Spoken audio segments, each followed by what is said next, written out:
Alright, the ribs are cooking. Let's do part 3.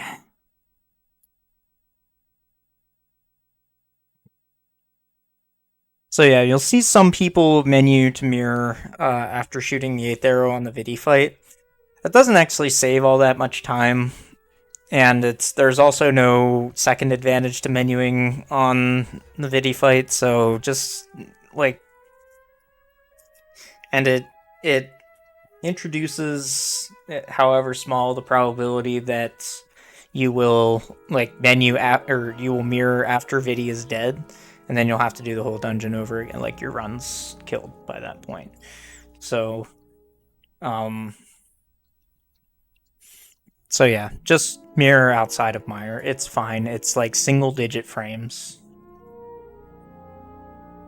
All right. You definitely want to either walk off these steps or start your dash sooner so that you bonk. Oh, okay. I thought you were in a bad spot, but you weren't.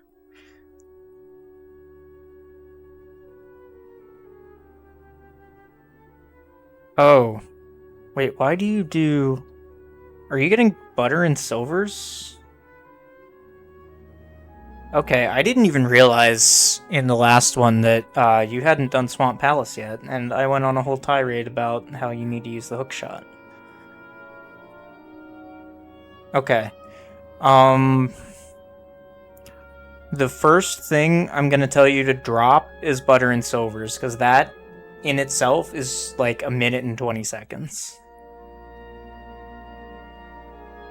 Like, you can keep all the rest of it. You can keep the bottles, you can keep the net, you can keep the powder. You need to get rid of butter and silvers. You don't need them.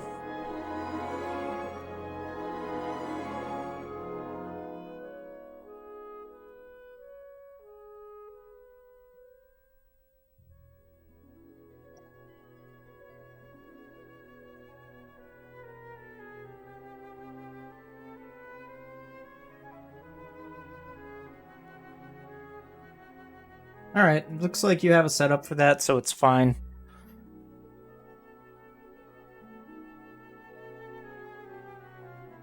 Just something minor here. I usually toss that pot down, because in case this water skip, pick up the pot, get the key, and then toss the pot down left. Because if this skipper decides to come up here and try to block you, then if you hold down left and throw the pot, then you'll kill him and you won't ever get blocked. It's strictly slower than doing it the way that you did it, which is just pick up, throw, key, and then come over here. But it mitigates the times that you're gonna get just blocked by this dude.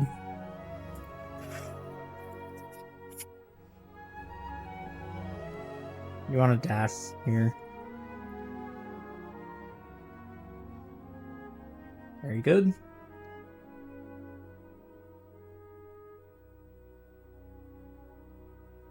You don't need to fix yourself into the door until the door is open. Diagonaling into key doors is slightly fast. It makes the door open slightly faster. So if you just maintain this diagonal here until the door opens, then the door will open slightly faster, and then you can fix yourself and go through the door.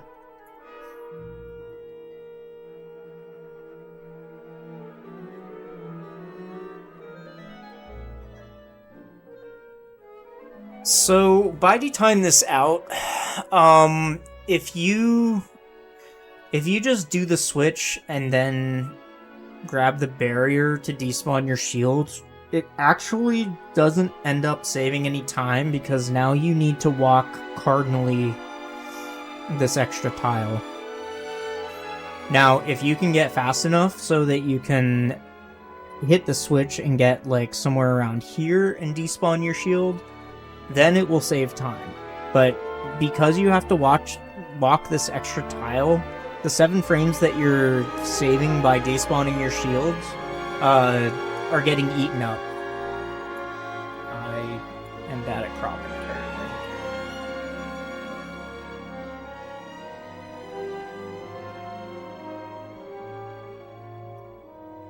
So the 7 frames that you save here are getting wasted here in doing cardinal movement versus this diagonal right here.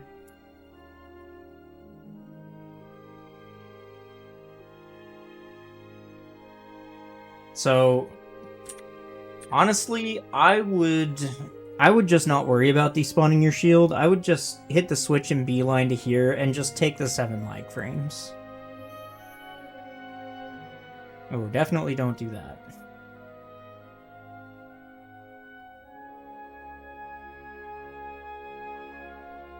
You want to dash off this ledge, actually, and your instinct is correct in that it's not worth it to dash from here to here just to jump off.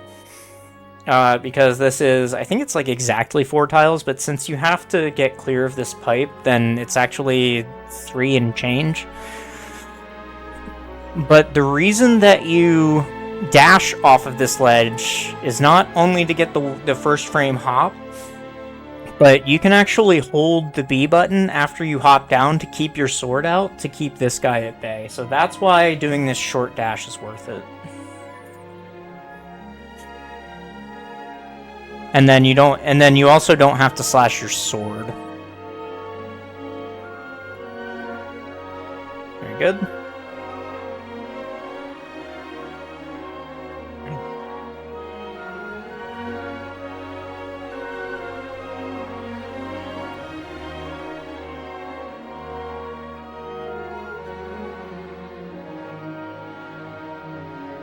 You want to ledge hop there, but it didn't waste a whole lot of time. You got a lucky cycle.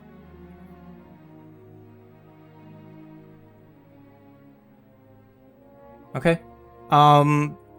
Play around with this switch for a little bit in the prac hack. What I look for is that when you start pushing it and it starts wiggling, it wiggles 4 times, and then that's when you can start walking. So let's go back to here. So I'm looking for it to wiggle 4 times. 1, 2, 3, 4, go. So slightly before you started walking is when you could have started walking. You can actually get to like this great pipe before the water starts filling. But play around with that a little bit in the prac hack to see how far you can get before the switch trips. You don't actually need to slash your sword there. You can just take like a half a step to the left.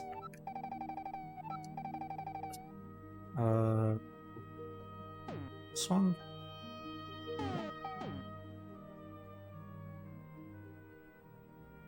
So let's see if I can get a good one here. Yeah. There we go. See how far you can get while still triggering the water?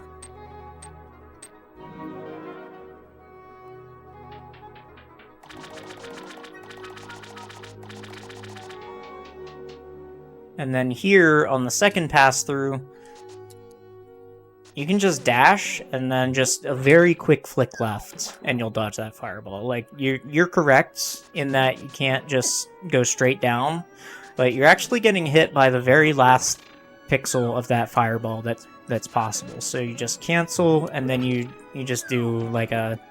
So you cancel down, and then you just do a quick flick left and down. And you'll dodge that fireball.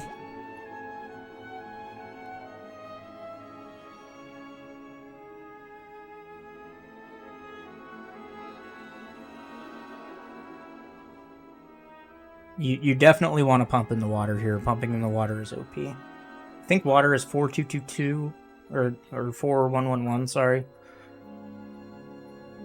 Or not, it's... doesn't start on 4. It's 2... Maybe it's 2101 or something like that. But yeah, you always want to pump in the water. It saves a good bit of time. You can hammer dash through that pot. I wouldn't worry about it. It's more of a swag thing. It only ends up saving like a handful of frames because you have to take the hammer animation in the next room.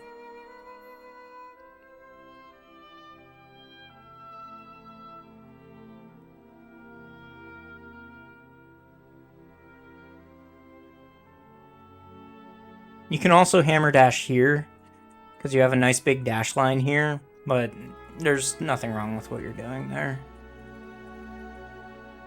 Okay, good lineup. Alright, so here's another you're only using the menu to switch to hookshot here. You're not using it for anything else. Oops. So you did this part right. Go here, line up on the statue, grab your hookshot, and then you want to buffer down right while you're canceling this text box. And then this is where you want to do the menu.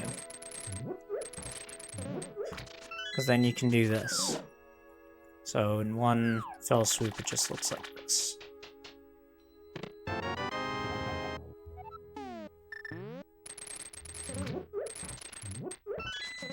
And then you can beat this bubble, which I did a very bad job of demonstrating.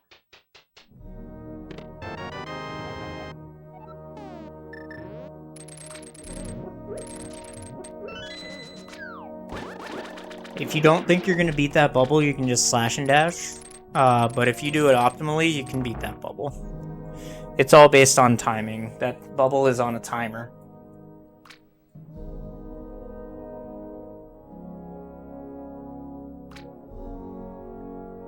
Alright, let's see the rest of this.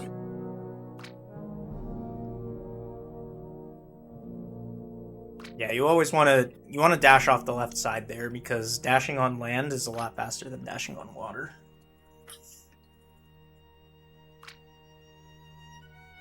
Okay, you did the hook dash, very good. You can always tell because Link kicks his feet a lot.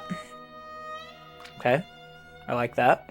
You need these arrows. No matter what order you do Myron Swamp in, you always are gonna need these arrows right here. Because you're on 6 right now, and you need to not be on 6. Let me see that room again.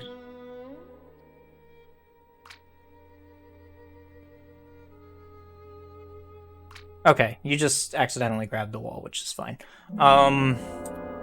What I would do here to prevent from grabbing the wall is, like, you're facing up through this transition anyway. Just hold up right out of the door. And then if he's blinking, then you can just do your 2 slashes right here facing upwards. And then you can anyway, you can do your 2 slashes right here facing upwards, and then you can just start your dash facing upwards, and then you will never ever grab the wall. Now you're gonna take some door drag by doing that, but if he's already sparking, it doesn't matter, you're already blocked. And if he's not sparking, his timer is not going to run out in the time that it takes you to drag this door. So it doesn't matter. You'll be able to get through him. And you'll only lose, like, a couple frames to optimal.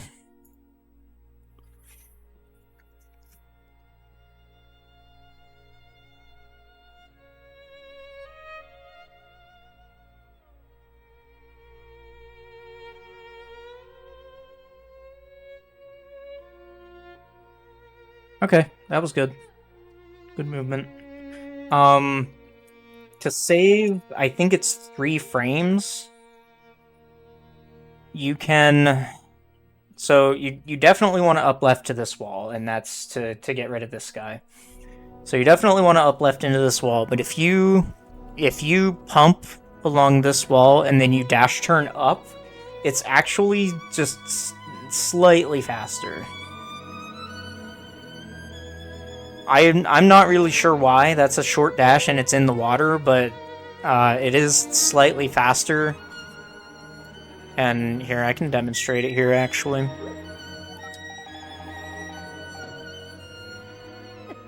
Oops.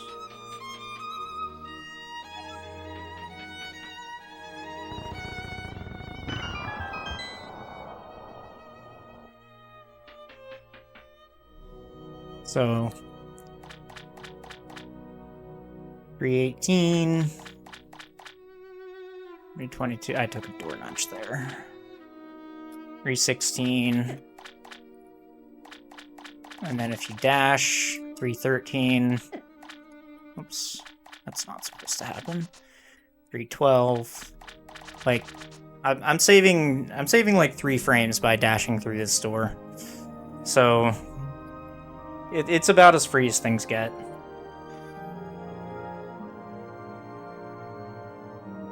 Yeah. So you need to offset yourself a little bit, but if you just default to the way that you just did it, then you don't need to worry about stuff like that. Like, I know plenty of top-level runners that just do the room and don't worry about the sliding out of the door trick.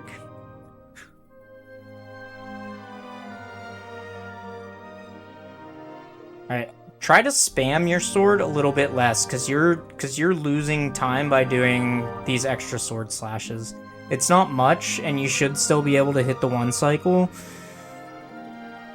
But you're still, like... Yeah, okay, see, now you're on a 2 cycle. And you did miss with the hookshot a couple times, which is probably the biggest contributing factor, but you making all those extra sword slashes certainly did not help yourself. So, let's just count the extra sword slashes here. 1, 2, 3, 4, 5. I looked away for a second. Alright, yeah, it's either 5 or 6 extra sword slashes that you just did there. At, like, I think it's either 18 or 22 frames each. So think about it though, 6 extra sword slashes at 1/6 of a second each, like, that's like a full second you spent just waiting for Link to be available again.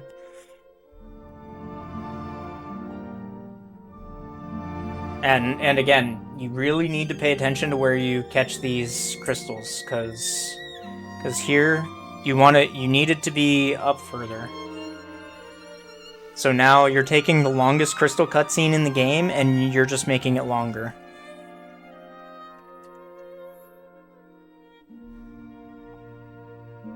Oh, too far.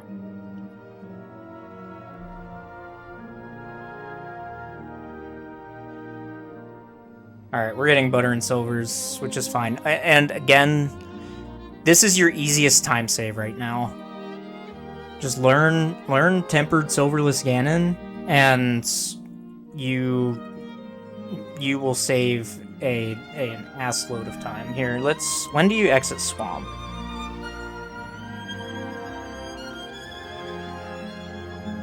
So you regain control of Link right there. So there's where you should have menued to mirror. Well, you should menu to mirror in the Orgus fight, but so here, 45-24, and then when do you finally get to Turtle Rock? Or when do you finally do the menu to mirror? Or you're on mirror, so let's see when you do the mirror.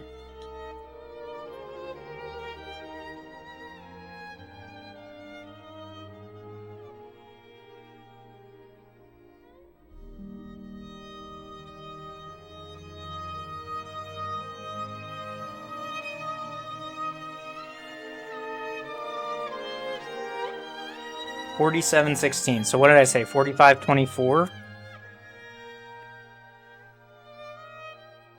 Yeah, this sequence right here is almost 2 minutes long.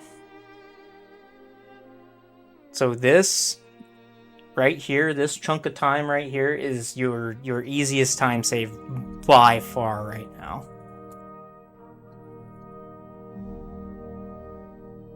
Like, your movement is good. Like, you're giving me some stuff to talk about, but it's all like tiny little optimizations, like don't nudge corners. But something like this, where you're taking 2 minutes to get 2 safeties, that you may or may not even need, like, I don't like to see that. I think you should.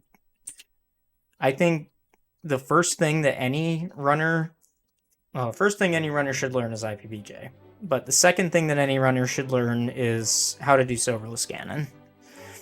Silverless Ganon will also help you in Rando, since you're getting into that. Because there are a lot of times where, like, you find GT Big Key in the first few checks of the dungeon, and then, you know, you can just go. Whereas if you need the silver arrows to beat Ganon, you have to full clear the rest of the basement, and then you end up losing by 6 minutes because you full cleared GT and your opponent didn't.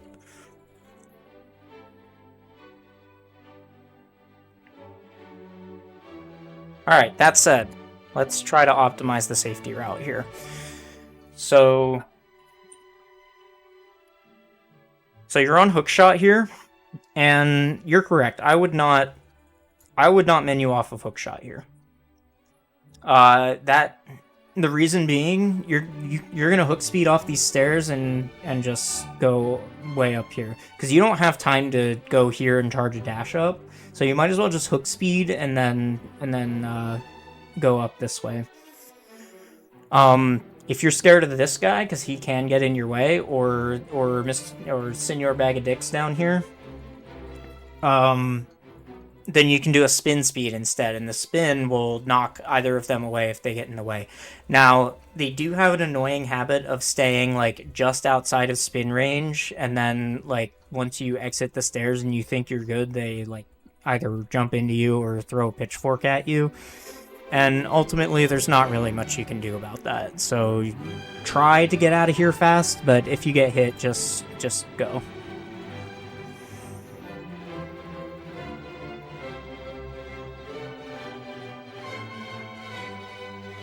Yeah, you actually want to be above this statue so that you're doing this whole dash on the land. It's like the reverse of in the light world when you're going to desert. You want to stay on the land going downwards. Here you want to stay on the land going upwards.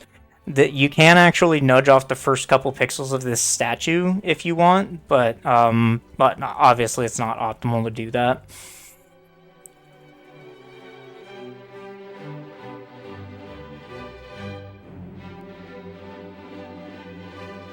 And then, speaking of optimal, so you actually do a short dash here to try and get in position, where if you had just continued your dash, so you do a short dash up to here. I guess that's not technically a short dash, but you can make it longer. You can go all the way up to this top row of bushes here. So yeah, you stop here. You should go about 2 more tiles here, because if you do it this way, you're walking these 2 tiles, versus this way, you're dashing these 2 tiles, and even though you're going through these weeds, the time you save by dashing instead of walking is gonna be a net positive.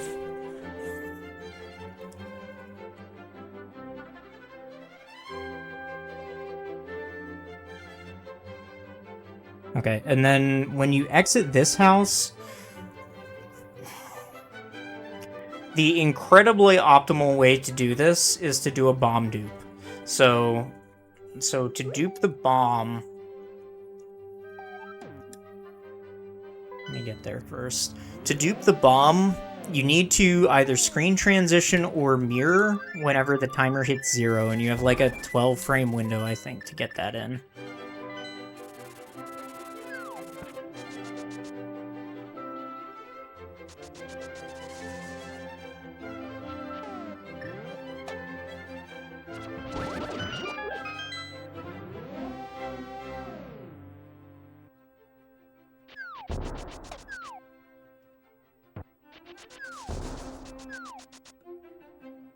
So this is what I'm talking about. Just do this, and don't mess up your dash cancel.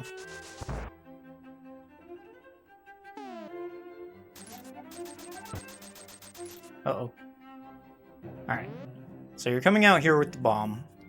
The incredibly optimal way to do this is to wait till the timer hits, like, 1, and then menu to mirror, and then wait till it hits 0 and hit the mirror.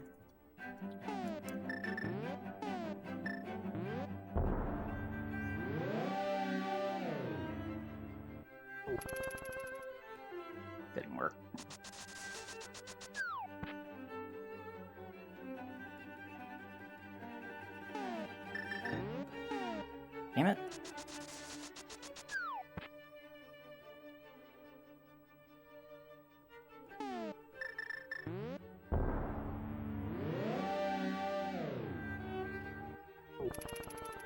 and you can duplicate the button. And then you go through the gate warp,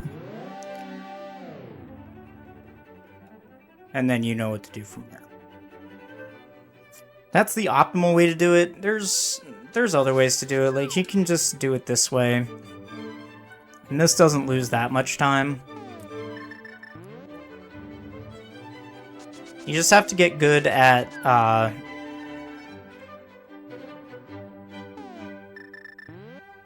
menuing when it hits 0, and then hitting the mirror when it hits 0 also. I would say it's probably better to menu as the timer hits 0, and then just spam the menu out of the... or spam the mirror out of the menu.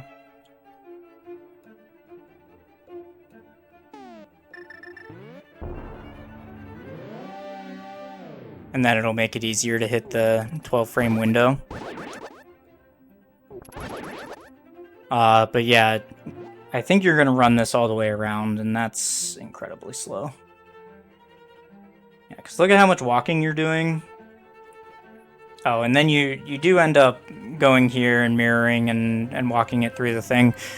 But you're doing a lot of walking that you don't need to do, because of not being able to dash because you're dragging the bomb with you. But if you just do the bomb dupe and you execute it, like you can save like 2.5 or 3 seconds.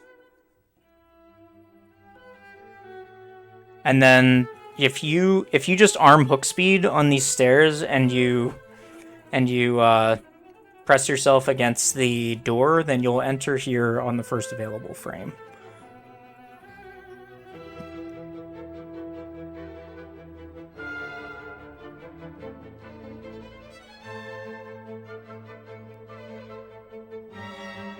Alright, and there's no real optimal way to do that, so we'll just skip ahead.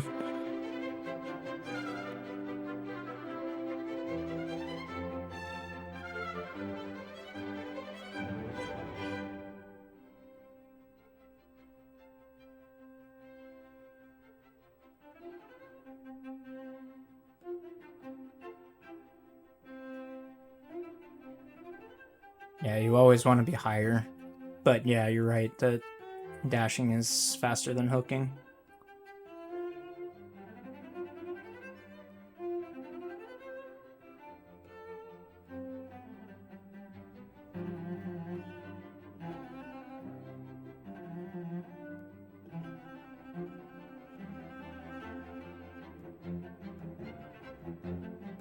Jerks.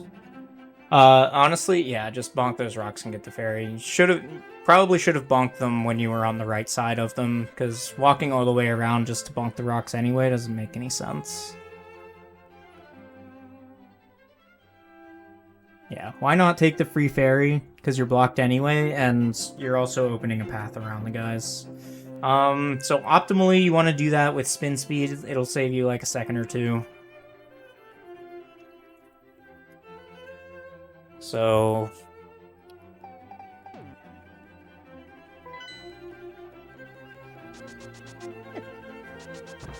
navigate the dead rocks. Hook speed off of this ladder, and then you want to menu to hammer to stop your movement. Right here next to the peg. Up left, down left, into the portal. Now, you'll hear people say that the TR Quick Warp is free. And it's not. Not by a long shot. But the way to get it is after you hit the last peg here, you want to get lined up with the portal, and then you want to menu to Quake, and then you want to get in the portal. That's why people say the TR Quick Warp is free, because you have to menu to Quake anyway, and you can use that menu to line yourself up.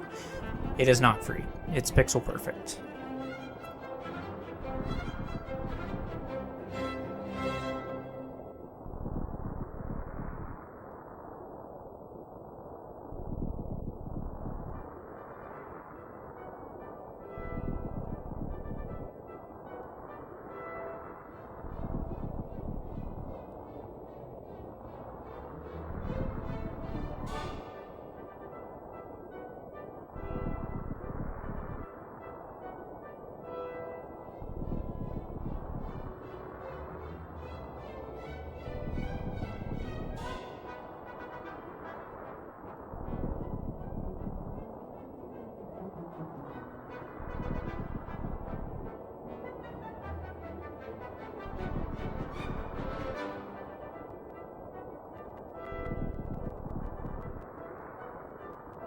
Okay, good try. Just go up, get your key, and you can either mirror out or take a death. It's fine either way.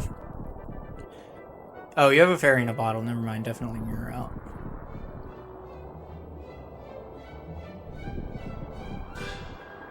Actually, it's probably not terrible to just, like, default to mirroring out of that room. I don't know if that's your default or not. Do not have your sword out there. The reason that you don't want your sword out here is if this guy is hanging out here and he electrifies, he's going to knock you off the platform and you're going to have to do all of that again. Yeah, if you're doing these spins anyway, you don't need Butter Sword for those spins. And actually, if you have Butter Sword... Oops. This one.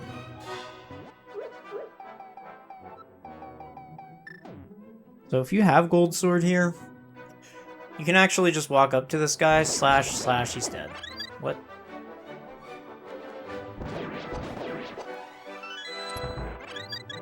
You can just double slash with Gold Sword, which is part of the reason to get it.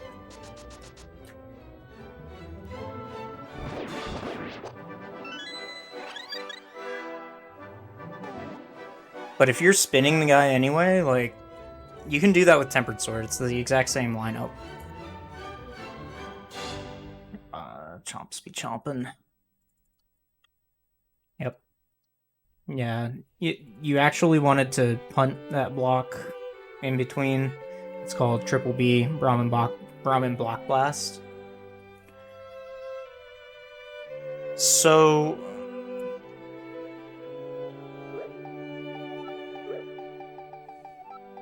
let me try to get this shitty RNG that you just got. So yeah, when you're doing chain chomps, you're looking for one side or the other to be open. If the side you're looking for is not open, then look at the other side. And if you're locked on both sides, like you just were, I'm gonna try to get an RNG where I'm locked on both sides.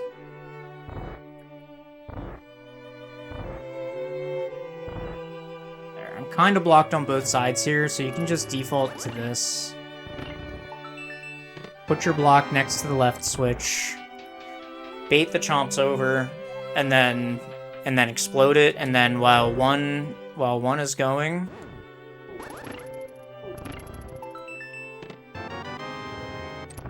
so after the first switch hit, you get on the flaps and push the block, and then you stay on the flaps, and then by that time the second switch will activate, and that will give you iframes so that you don't need to worry about where, like, the quick aggros or the chain chomps positions at all.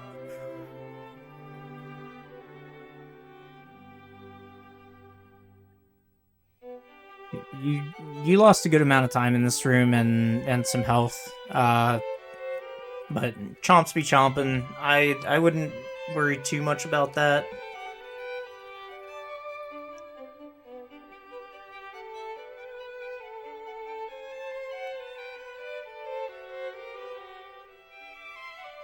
Yep, good. It's good to just default get those arrows, and then you can figure out whether you actually need them at some other point. If you're getting silvers, you probably didn't need them, but I mean, whatever. Yeah, you don't need to kill that guy with the fire rod. I guess you're on half a heart and you don't really want to burn your fairy at this point, but there's plenty of fairies in TR. You don't really need a bottled fairy at this point.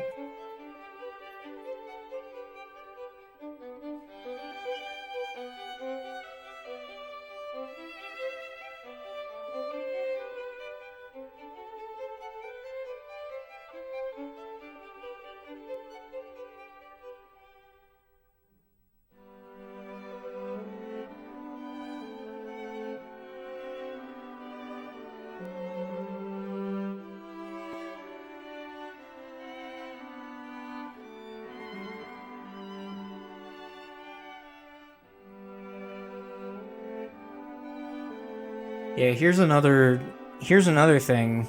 Like, you have Butter Sword. Like, you can either just double slash those guys, or you can try to set up some spins. Like, there's definitely optimal ways to do this room. but by and large, you always want to swing your sword before you enter, and then you want to kill the guy on the left first, and then kill the guy on the right. That covers, like, the vast majority of RNGs that you're gonna see in this room. So, like, not that one, but, like, the left and the right switched, right? So yeah, kill the guy on the left first, and then don't hit the guy on the right with the sword beam.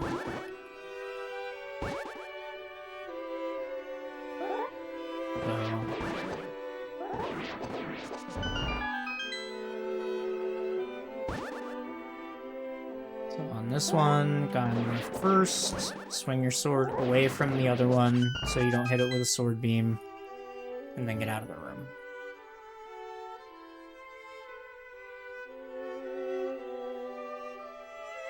You're just taking an extra menu and using your fire rod and taking the 2-second fire rod lag on each one for no reason there. You just slash them down. Just think about it. Now you have to do 2 extra menus, and then you need to wait for the fire rod to burn out, which is 2 seconds each. So that's 6 seconds that you're spending in the room just to use your fire rod.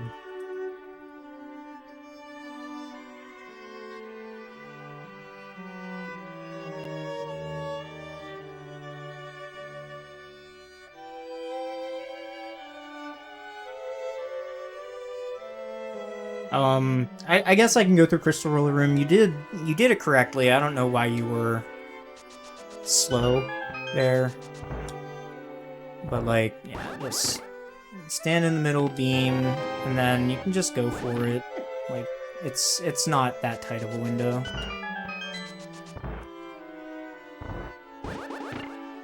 You do need to take that little bit of movement to the right.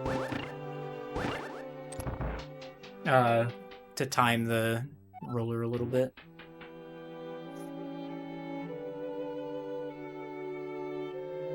And then if you don't know the Samaria strat for that room, I suggest you learn it, because you can lose a lot of time trying to, like, rando players in particular lose a lot of time trying to, like, boomerang that switch, and just use Samaria. You need Samaria to do this dungeon anyway, so just use it. Okay. Yeah, that's a clever little escape strat. If you don't want to do the hyper optimal, hyper dangerous strat, then yeah, that's absolutely fine.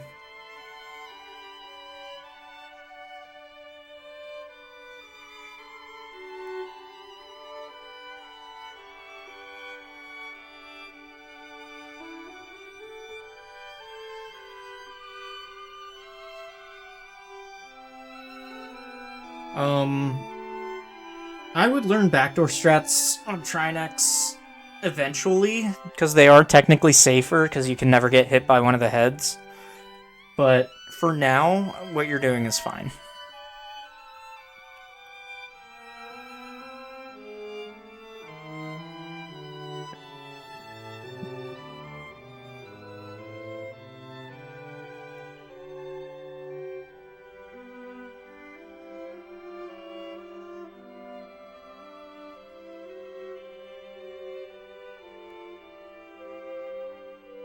Yeah, so you even lost, like, what, 34 seconds in that dungeon to your PB, so you got a lot of time saved here.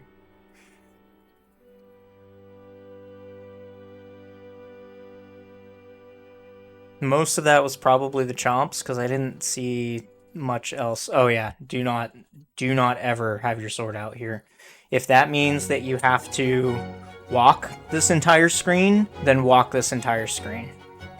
Do not ever have your sword out here. This lags your game so much.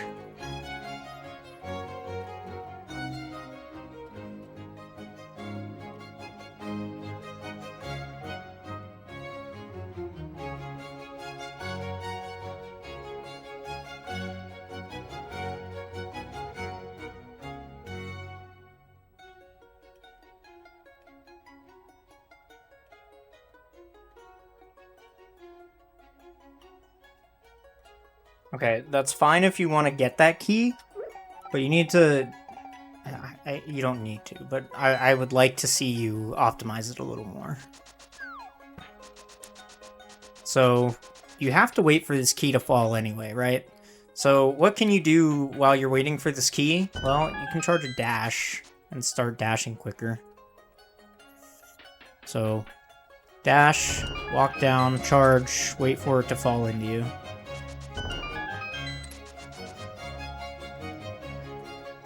And get out of the room.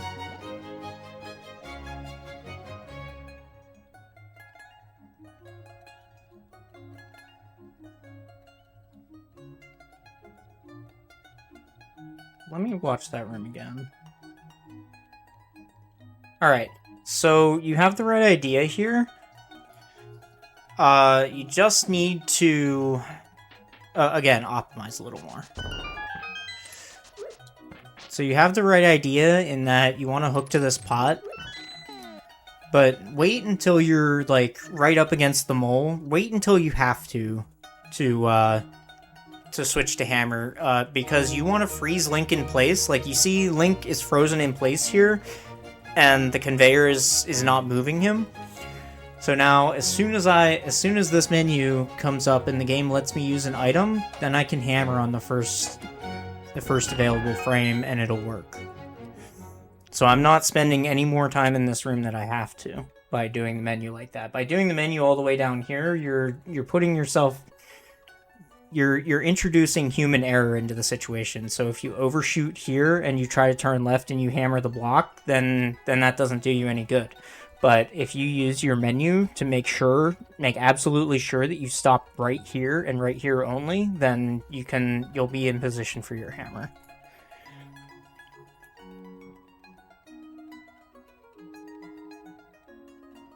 So you did this visual cue correctly, and so you got to there, and you got the visual cue. My question is, why not just do the menu right here? Just to make sure. To make sure that you moved left long enough. Because here, like, there's no reason that you need to stop there. And if you're moving to the edge of the pit, and you menu, then you're making sure that A, you're not overshooting, and B, I mean, you need to do the menu anyway. Another place that you could do it would be, if you don't want to do it up here, then walk down to here, and then menu, and then hookshot over. You always need to be doing more than one thing with your menus. Okay, so this is a prime example of a good menu. Because you're hooking over and you're using this menu to not only to go to Samario, but you're also making sure that this guy is not in the way. Alright, see, this is what I mean by you need to do two things at once with every menu. Now, there are select spots where all you're doing is menuing to change items and there's not really anything else to do, but you need to be looking for those opportunities.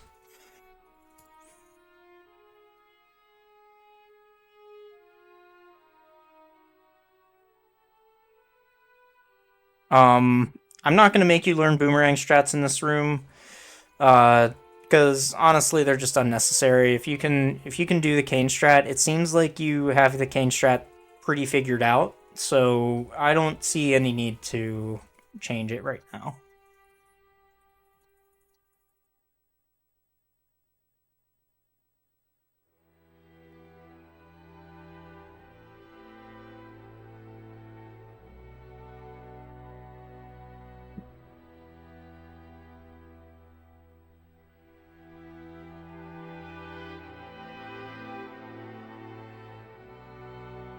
Alright, you want to actually dash a little further here. So so when you hook, you can see this is a straight line right here. You're going to hook to here. And the last pixel that you can hook to is right here. So you've got this and like there's nothing preventing you from dashing all the way over.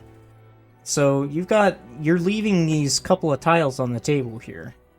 You're leaving, like, 2 full tiles and then probably a portion of a third one on the table here. And then here, you do a good job of identifying where the pixel is, but you don't have to. Now, this is actually valuable for rando, and you should retain this skill. But for NMG, you don't really have to know where that pixel... Well, you have to know where the pixel is, but you don't have to be able to stop on it on a dime. Because here, you need bombs for 2 rooms from now, and you don't need any items in the next room. So you can just menu to bombs right here, make sure that you're lined up, and adjust accordingly. But you do a good job of just stopping on the right pixel here.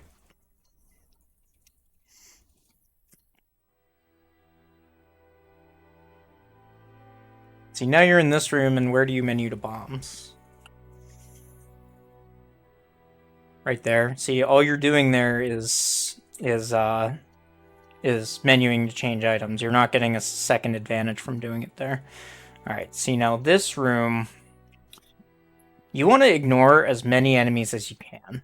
And the reason for that is you either want to just ignore them or you want to knock them down pits. So you want this dash line right here. This dash line and this dash line are exactly the same, except that on this dash line, these guys will always be in your way. On this dash line, they will not always be in your way, because by walking from here to here, you're actually baiting these beetles to come to here. Now, sometimes they get quick movements and they can aggro to you over here, in which case you just have to dash through them. But there's a chance that you can just skip them here. And same on this next dash line with the mini Helma. The reason that you don't want to dash through them is you don't want to kill them. Now, if you knock them down a hole, that's one thing. That's fine. But you do not want that kill skull to appear on the screen, because that will introduce more sprites and it will lag your game.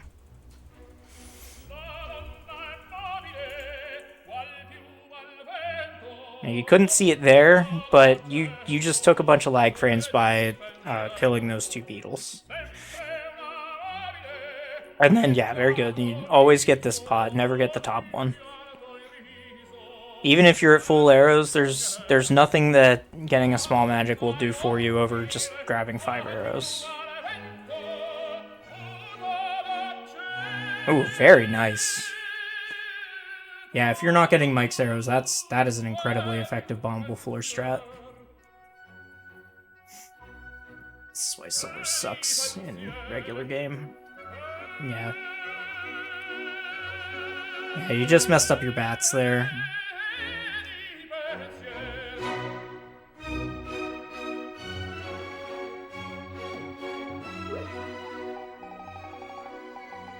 So,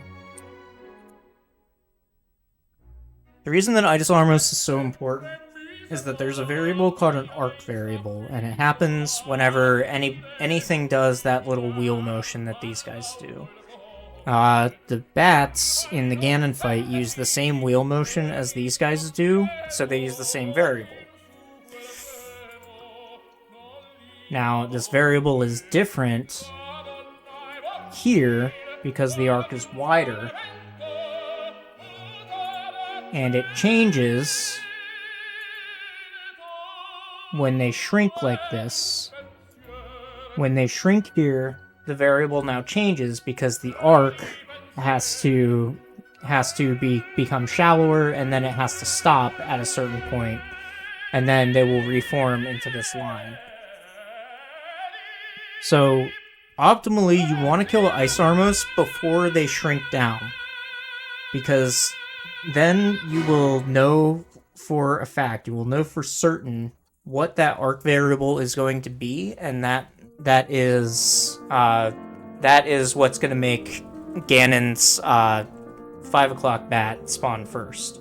See, now you don't know where this variable's at, so you don't know which bat is going to spawn first, and that's dangerous. Okay, so always kill Ice Armos before they shrink down to the middle. And I believe you can turn the guy red, and as long as they haven't shrunk down to the middle yet, then it's fine. So first and foremost, your goal in Ice Armos is to get at least to the red guy before these guys shrink down to the middle. So how do you do that? Well, good question. So, whoops, that's no. Right. Whoop.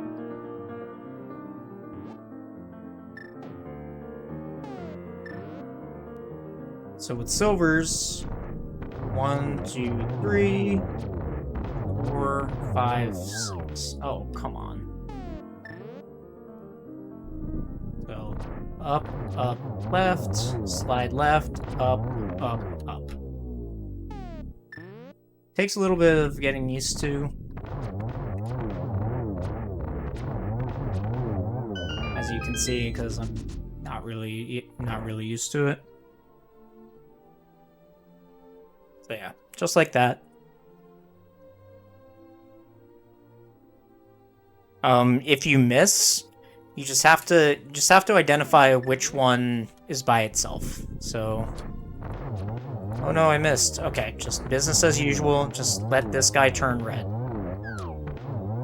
Okay. What about here? Oh. What about here? Well, oh no, I fired too quickly and I missed that guy. Well, that guy's by himself, so let's try and get these guys down before, and let that guy turn red, right? You just have to identify which ones you can kill quickly. See there? I just maintained my variable. First and foremost, maintaining your variable is what you need to do in this room. And then you can worry about, like, killing them fast.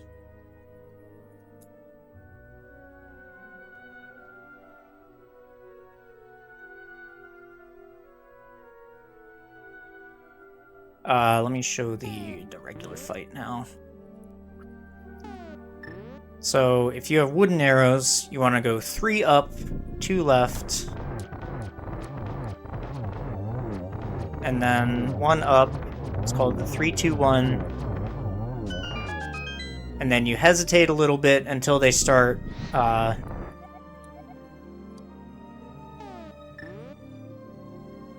so 1, 2, 3, 1, 2, 1, hesitate, 1, 2, 1, 2, 3, 4, 5, 6, 7, 8, 9, 10. The reason that you hesitate there is you actually want them to start turning so that while you're shooting the one in front, the next one in line is like stepping up for you to knock it down.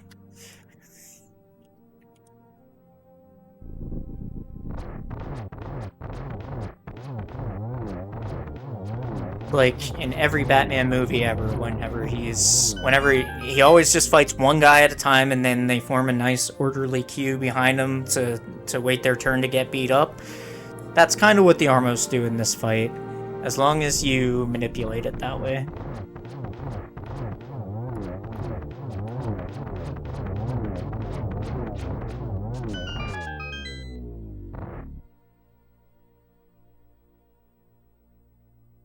Yep. Good switch to mirror. I would get the big key first. Reason being, if you do this way, then you're doing this walk twice. And obviously doing any walk twice, if you don't absolutely have to, doing any walk twice is bad. So I would just get the big key, get the arrows, and then mirror. But that's a good menu. Like you can menu pretty much anywhere in this room. I menu on the steps because I do a stair cancel off of these steps, but you don't need to do that. You don't need to worry about that. So yeah, definitely get this chest first, and then get this chest if you need it. Like, you're on 5 silvers, so technically you don't need it, but you're gonna be a lot more comfy upstairs if you have it.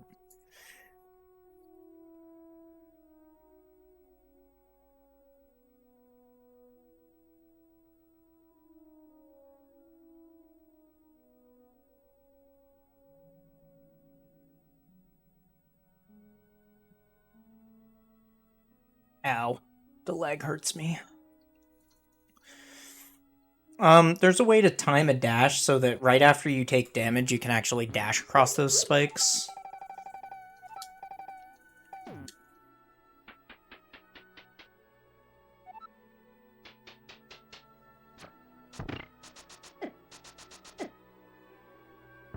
I can't really explain very well what the timing is.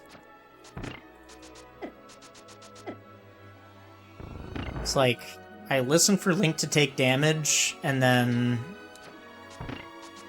like as soon as he does the little that's when I'm pressing A. So you can like load this up in VLC, take it frame by frame, and watch my inputs versus like to know the timing.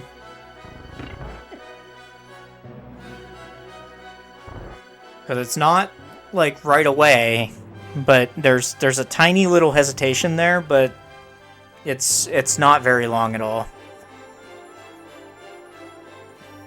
But I use an audio cue. I wait for Link to say ow. And then directly after he says ow, I press the dash button, and that will save you a heart of damage. Because the way you're doing this, you get hit 1, 2, 3 times. And I only get hit twice, the way I do it. Yep, this is correct. I'm not sure why you were getting lag there. And I think that's kind of what you might have been confused about, too. It may be that your gold sword is lagging the game there, because it is a pixel wider than any other sword. Oh, man. Okay, fine. So, if you're going to do this way, the way to skip the spike cycle is to dash from here to here. If you walk from here to here, you can't skip the spike cycle. You're always going to take a heart of damage. So you have to dash up here. And that's to manipulate these Igors so that they're not in your way.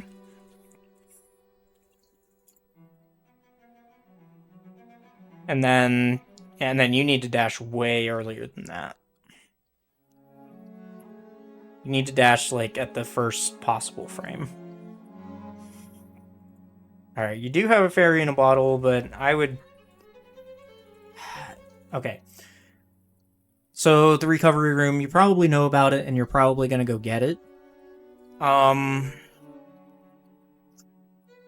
far as I know, you still have a fairy in a bottle. And I'm not even looking at the screen right now. You know what I'm looking at?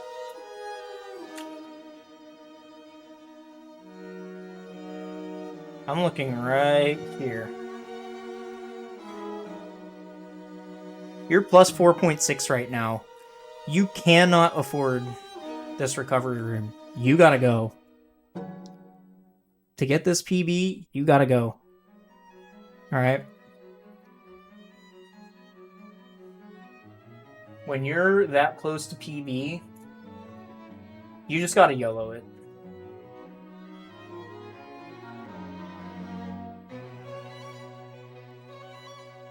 Because there's going to be a point... Okay, good. I like it. Because you're going to come to a point where you're coming up here 5 seconds off pace, but you know you have time save in the back, and you're only at 3 hearts, and you're going to take that recovery room, and you're going to get your time save in the back, and you're going to miss PB by the 17 or whatever seconds that the recovery room takes. And that's going to feel really, really bad.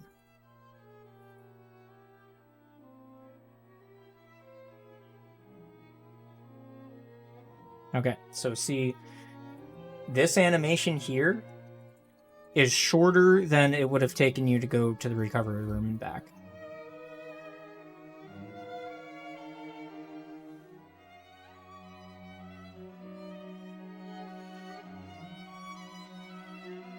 I'm gonna watch this whole gauntlet up to Lambo 2. And then I'm gonna give my thoughts on it. My preliminary thoughts is you have not practiced this enough, because you don't know what to do. You very obviously don't know you don't know these rooms, you're just flailing in it.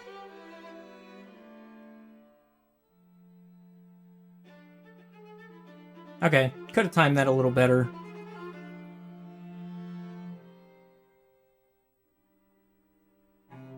Alright. Let's go back to G1, and we'll just have a little gauntlet tutorial session here.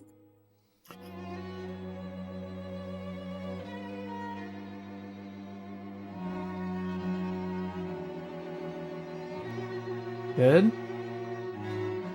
Good. You just missed the slash, that's fine. You know what to do there. Now, so you don't know what to do here. Because you missed this pot, and now... Now what? Now what do you do? So you end up flailing in this room for a good bit of time, so yeah. You do exactly what you did in this room, except, like, kill that guy. But for this room, you shouldn't ever miss this pot. Like, you need to take a little bit of time to line up, because the most effective way to kill skeletons is with pots, but pots are also slow to pick up. So unless you like get put in a favorable position and it's going to take you longer to walk up to the skeleton than it will to just pick up the pot,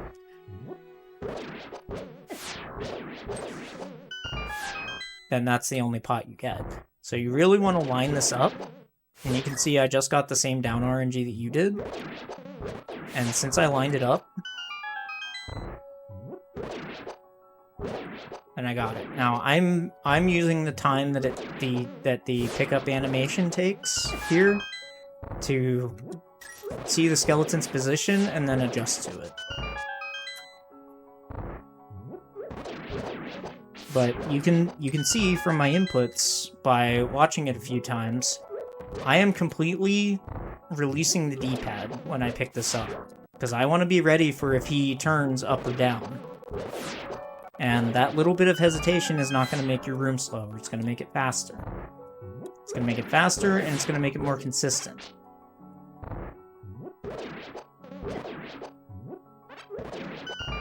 Okay, and then if he just goes right, like he just did, then you don't have to press any directions at all, you can just throw the pot right away.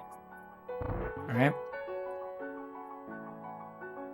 And this is how I know, this is where I can see that you haven't practiced this room enough. Because you don't know exactly what to do when you miss the pot.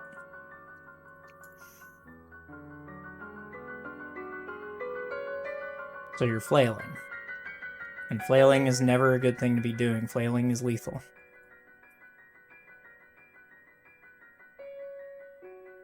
Okay, edit. Just an unfortunate overshot. It's whatever here. But again, you're gonna get up, and now you don't know what to do. So now you're gonna flail more.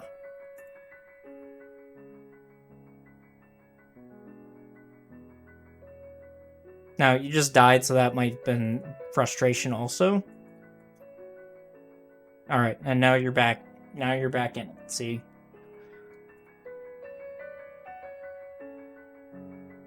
Unfortunate RNG there. You actually want to dash up and then dash left here, because that will wait out both the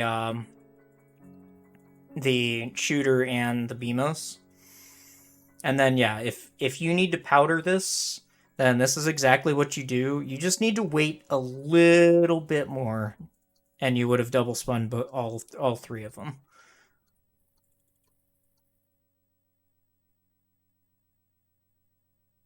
Alright, so that wasn't as bad as I originally thought. This is mostly G2, a little bit G3. It might have been you being flustered because you died.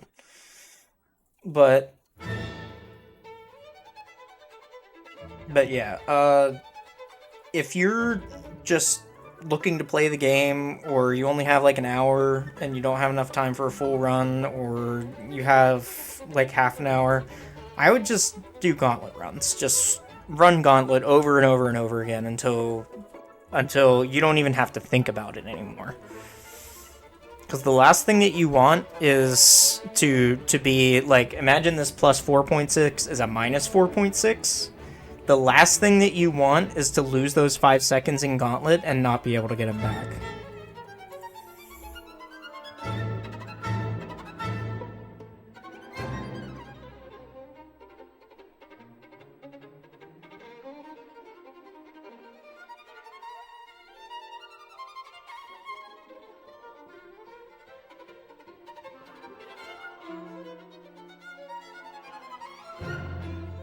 Okay, that's a little slower than I like to see it, and you can probably see why. So you create the block. That's fine. You can create the block there, but you have to burst this like a lot sooner. You have to burst it like there. And now we're gonna watch the room again. And I want you to notice how fast the game is moving now versus when all of these shots are on the screen, how much the game slows down. You're getting a lot of lag frames there by letting the Wizrobes shoot. And if you burst the block sooner, then the Wizrobes will not be able to shoot. Okay, so this room.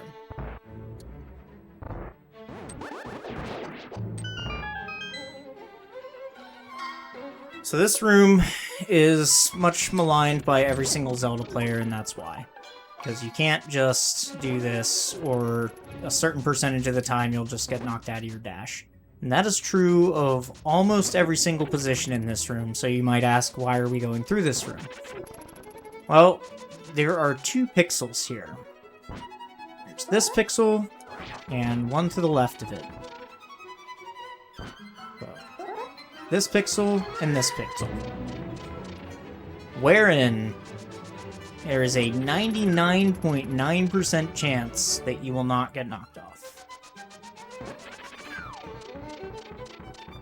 So, all that to say, you need to be about half a tile further to the right. You want... I don't know how it lines up with Butter Sword, but with Tempered, you want the point of your sword to be on this black line. Because that's how you know you're not on the conveyor, but you're also on a safe dash line.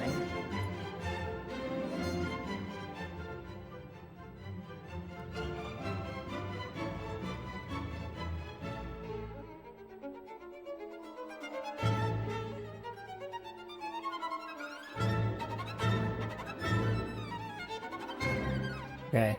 I don't recommend this for 2 reasons.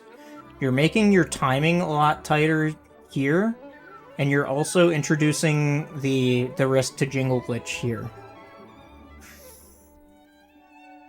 Okay, so I actually don't menu in that other room, and you can see the Prac Hack does, and I don't like it, but I menu here. This is just to make sure that I don't overshoot, and that I'm on a good pixel to continue to the right, and then oops. And then I start with the right torch, and then go to the top, and then go to the left, and then to the bottom. Okay? That will make it so that you always have enough time to get through the door. And when you go to get this magic, you won't jingle glitch. Also,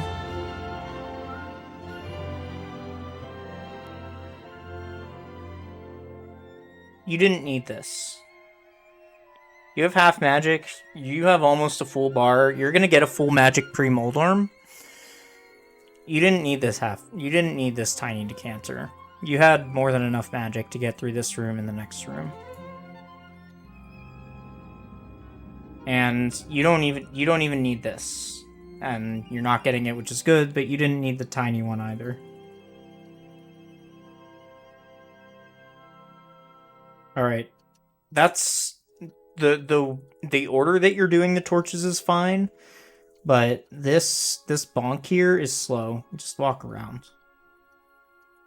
You have to be in the middle there anyway. So you have to be here anyway. So and your fire rod is gonna go all the way to the wall no matter what. Dropping bombs is probably a little extra, but I'm not gonna harp on it at all.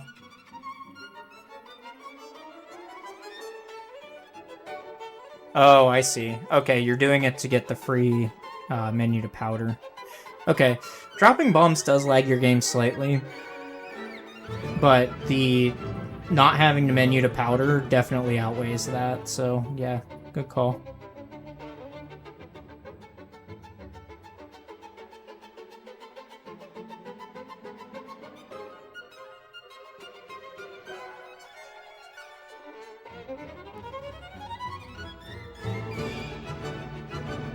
Okay. That's a pretty good way to time the room. The only thing I'm gonna say about it is you want to go a little further to the left.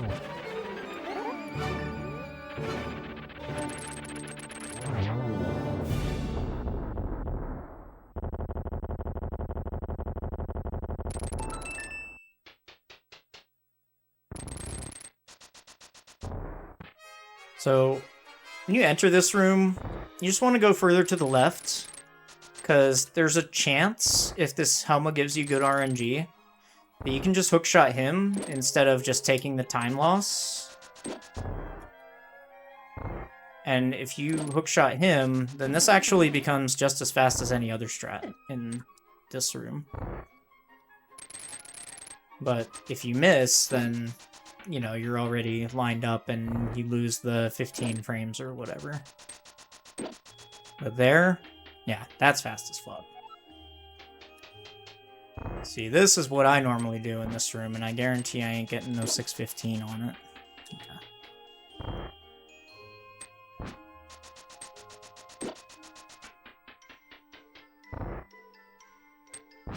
However, this is not RNG dependent.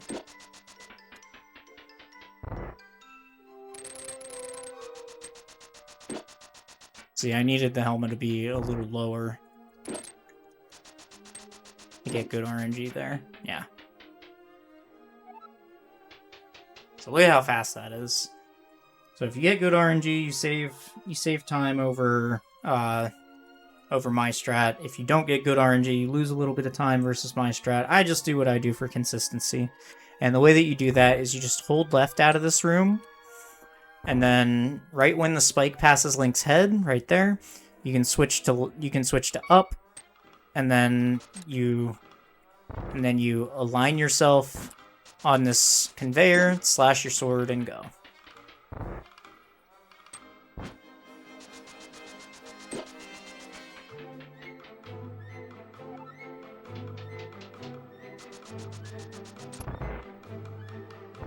Hold left, go up, slash, through. Good job. Alright. Now you'll see some people do something like this, which is supposedly like optimal or whatever.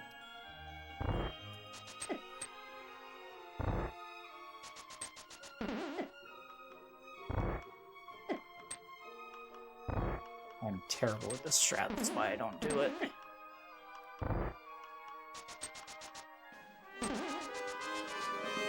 So, that way is supposedly optimal. I don't really...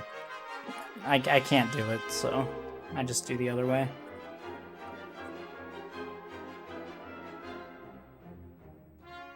So yeah, just go a little further to the left before hookshotting, and you should be fine. Alright, so...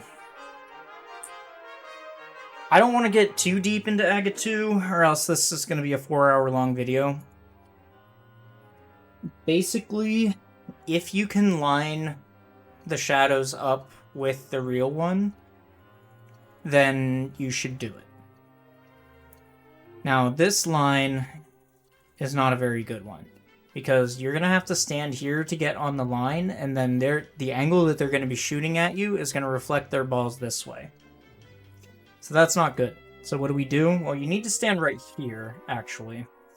And then when they shoot the balls at you, you just take a step back to here, and then when they get lined up, then you can slash them downwards. So this should be an easy triple here.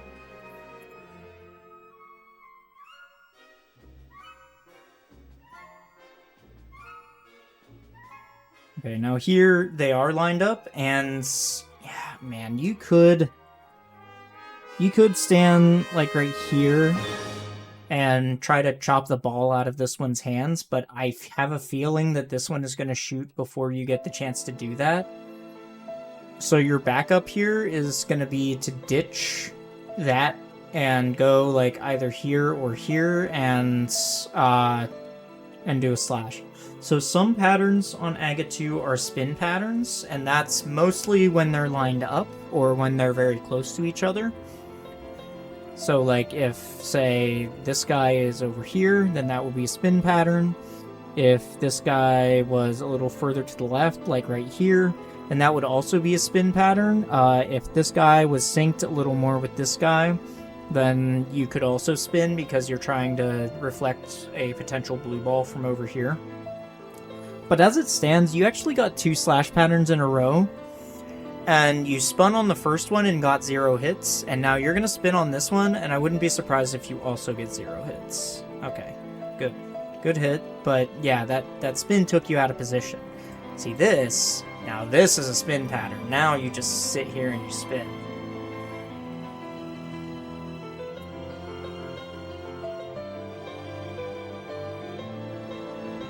And this is another slash pattern because there's no viable way to line them up. See, this is a spin pattern because, I mean, you could try to get an early slash on that shadow.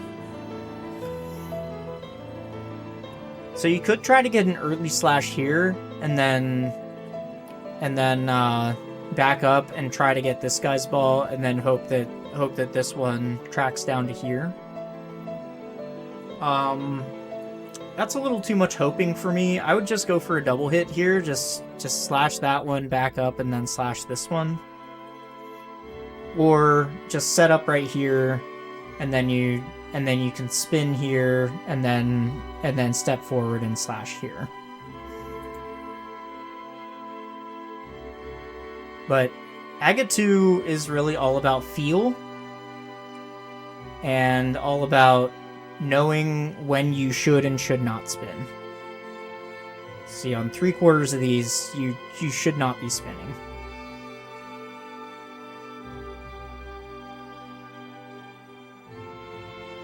Let's see how long that took.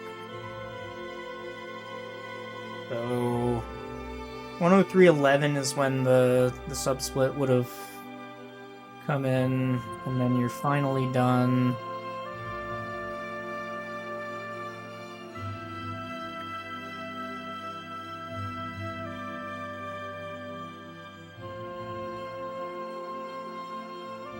Okay, so that fight took like almost a minute, and it should optimally take about 25 seconds. That's how much a 4-cycle takes.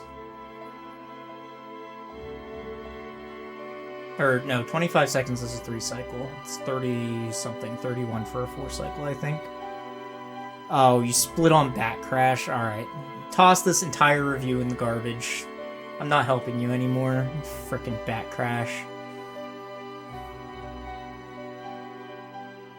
It doesn't actually matter. As long as you're consistent about where you split, it's fine.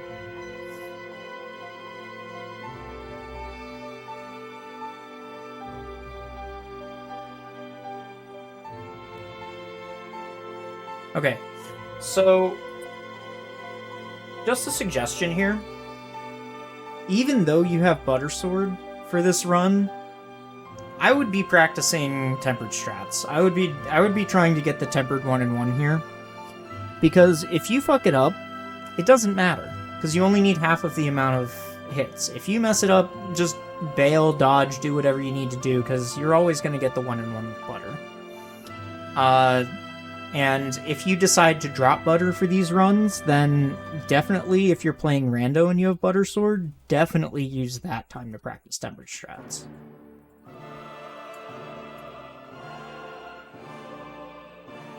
Because like just sitting back and being passive here is fine to be safe and get a nice easy PB, but it will benefit you more in the long run if you just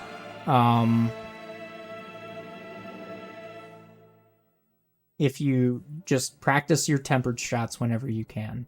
You were safe to hit him there, by the way.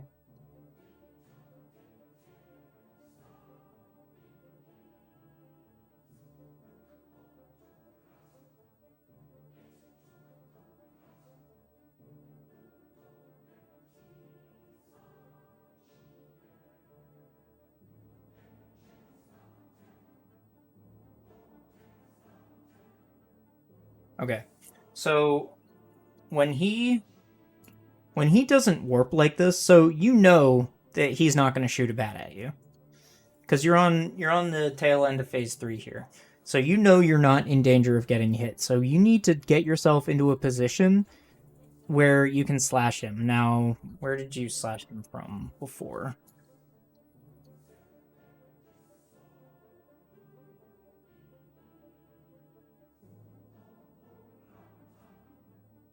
Okay, so you slashed him from right there. There was no reason to move from here at all. Like, all you needed to do was take the blowback and then go back to exactly where you were. And this is why. Every time after the text box, Ganon has 4 places that he can warp to.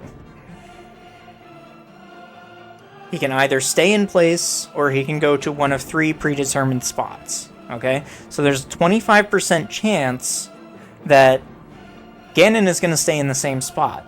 So you need to be in position right here, and you can even like pre-slash your sword so that when phase 4 starts, he lands right on it. Because when he does this, when he does exactly what he just did, you need to be able to hit him, menu to silvers, and get an arrow in him right away.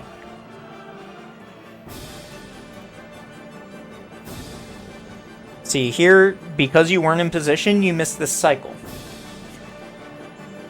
And now you're gonna get Torch Glitch in the silvers fight, which I do not like, and I will demonstrate why afterwards. I don't think getting Torch Glitch in the silvers fight is worth it, ever.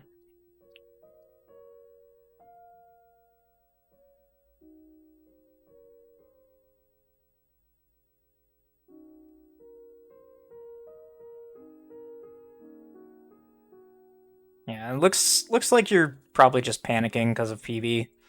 You're losing a lot of time in this fight. You're missing cycles everywhere. Alright. So, GG, I already knew this was a PB, so yeah. GG on that. But let me show you why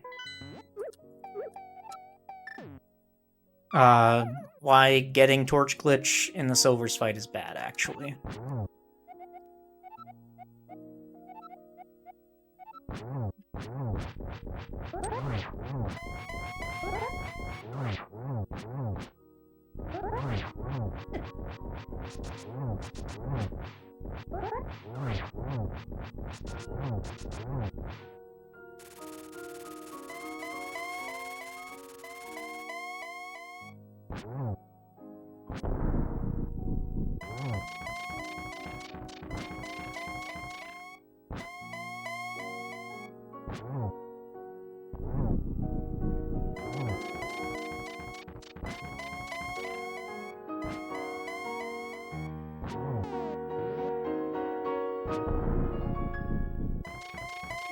Okay, so you need to slash, maintain position, and then you can actually pre-slash your sword again, like I am.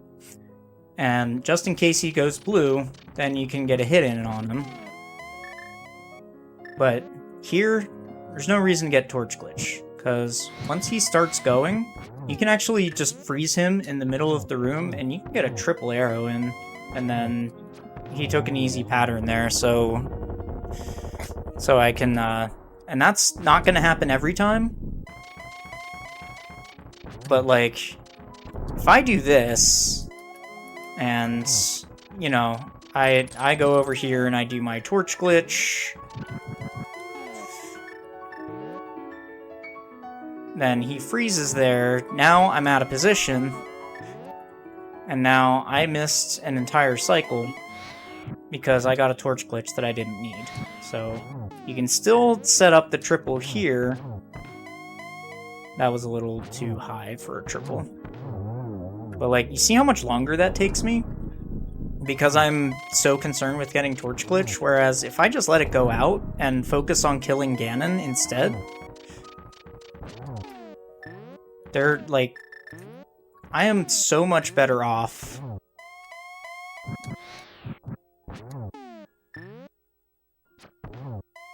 See, even if it's something like that, and then I just go for the greedy double there, like, I am so much better off doing that than losing an entire cycle to get a Torch Glitch that I don't need.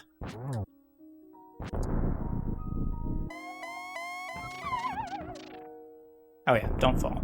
That's bad.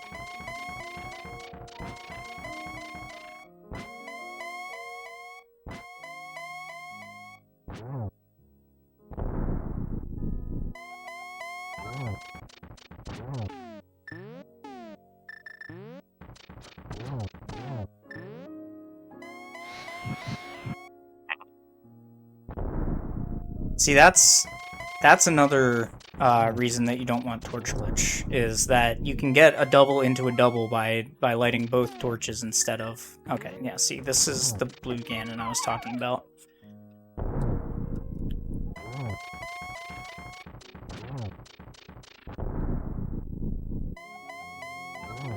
See, you can turn him blue right away, and then you can not worry about Torch Glitch at all.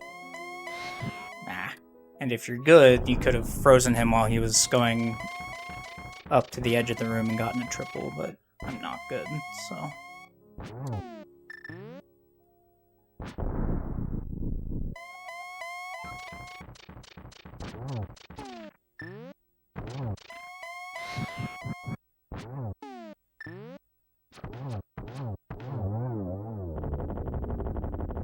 See? No Torch Glitch needed. Alright, so that's the end of that. Yeah. GG on your PB. Look forward to the next one. If you have any questions, just ask and I can redo stuff. Or I can just teach stuff that you don't know. But, alright, awesome.